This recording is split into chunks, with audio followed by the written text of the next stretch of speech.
Bonjour tout le monde, je vais vous montrer aujourd'hui un petit programme simple qui est fonctionnel et qui sert aussi à détecter des cercles dans une image. En fait, la transformation de Haas est une méthode qui va nous aider à détecter la forme d'un cercle dans une image bien donnée. Donc, vous pouvez visiter le site qui est fourni par OpenCV, c'est tout ce qui concerne la transformation de Haas. Ici, c'est un programme qui sert à charger une image, puis on va appliquer un bruit et finalement la détection d'un cercle. Donc, dans cette vidéo, je vais minimiser tout ça dans un bout de programme simple et qui sert à détecter des cercles dans une image. Pour notre application, je vais utiliser cette image qui contient des pièces de monnaie. Alors, le but sert à détecter cette pièce ou cette forme. On commence par importer les bibliothèques qu'on a besoin, c'est CV2 et NumPy. Pour d'autres versions, c'est OpenCV. Il faut vérifier la version. Puis, on commence par la lecture de l'image au niveau d'écrit. img égale cv2.mread. Donc, le nom de l'image qu'il existe dans votre répertoire est 0, c'est-à-dire on va lire l'image au niveau d'écrit. Puis, on va appliquer un filtre pour minimiser le bruit. Ici, c'est la taille du filtre. Puis, on va convertir l'image qu'on a au niveau de gris au niveau PGR. Donc, CMH égale cv2.cvtcolor image. Les paramètres qu'on a besoin, c'est image cv2.color gray to BGR. Puis, donc l'étape suivante, c'est on va appliquer la transformation de half. On écrit circles est égal cv2 half circles, ici les paramètres donc de la transformation de half. Premièrement, on met l'image qu'on va appliquer la transformation de half, puis on écrit les paramètres cv2.half gradient 1, 2 ici. Donc pour les paramètres transformés, vous pouvez les trouver dans les sites appropriés. Donc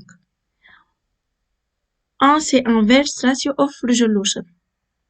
Ici, on met 1 par défaut, ce qui nous permet d'assurer la résolution. Oui, donc paramètre 1 est égal à 200. Ici, 200, c'est la valeur maximale pour la détection de contour. Paramètre 2, c'est pour la détection de centre. La min radius et la max radius.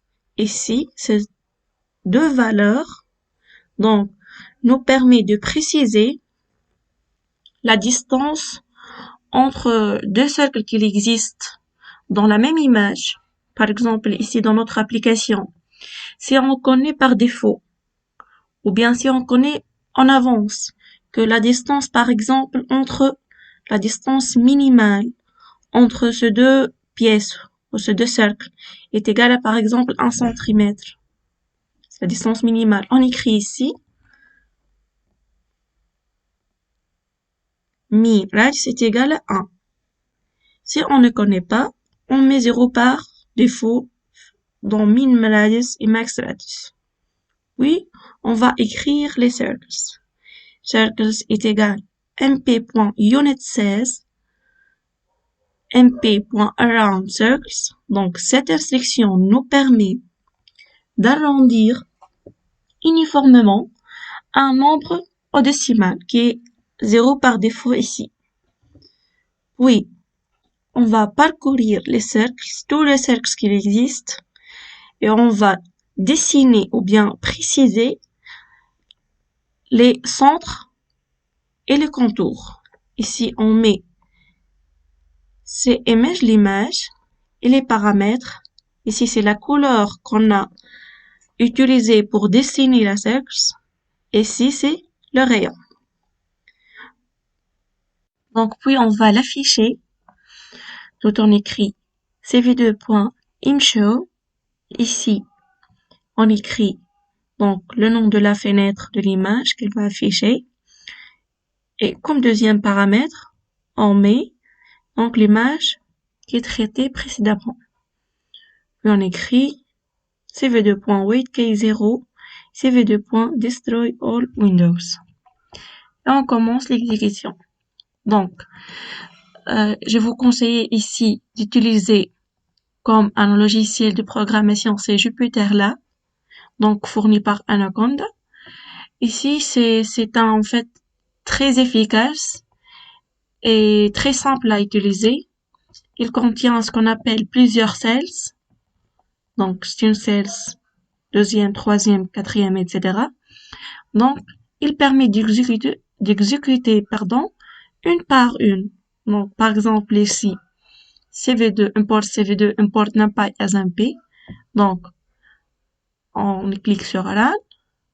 Donc, c'est bien exécuté. Si, par exemple, j'écris CV2, c'est CV, pas CV2. Par exemple, CV. Et on commence l'exécution, c'est import CVD, il écrit no model named CV. Donc, ce qui est bien pour ce type de logiciel, c'est nous permet de diviser notre programme en petits bouts de programme et on commence l'exécution step by step. C'est en fait, c'est une étape par étape. Voilà. Donc, on met CV2 et on recommence. Oui. Ici. Ah, pardon, ici, j'ai oublié égal. Voilà, c'est par exemple. Donc, j'ai pas fait attention ici que égal n'existe pas. Donc, si c'est invalid syntax. On recommence. Voilà, voilà. Voilà le résultat. Ici. Donc, les cercles sont bien détectés. Ici, avec le centre, les coordonnées des centres, etc.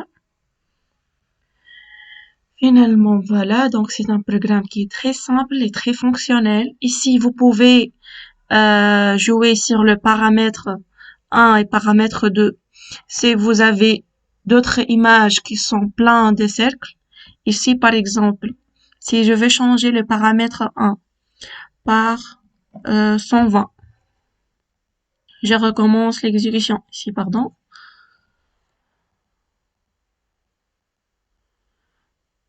Donc, ici, donc voilà, ici c'est mal traité.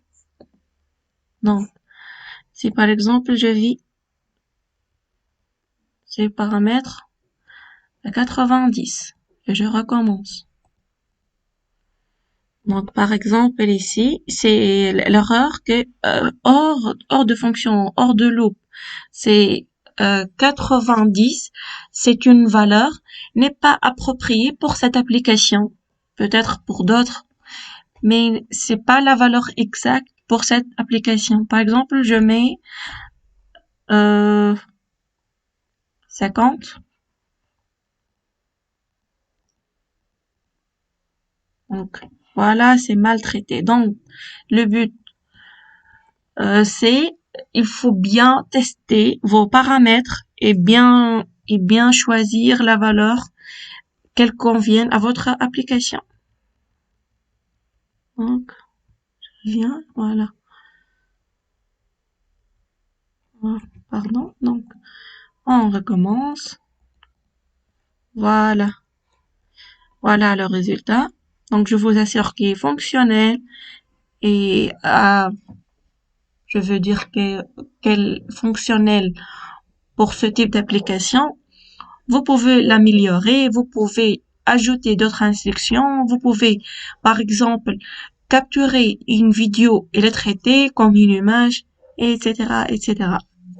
Donc, merci et à la prochaine.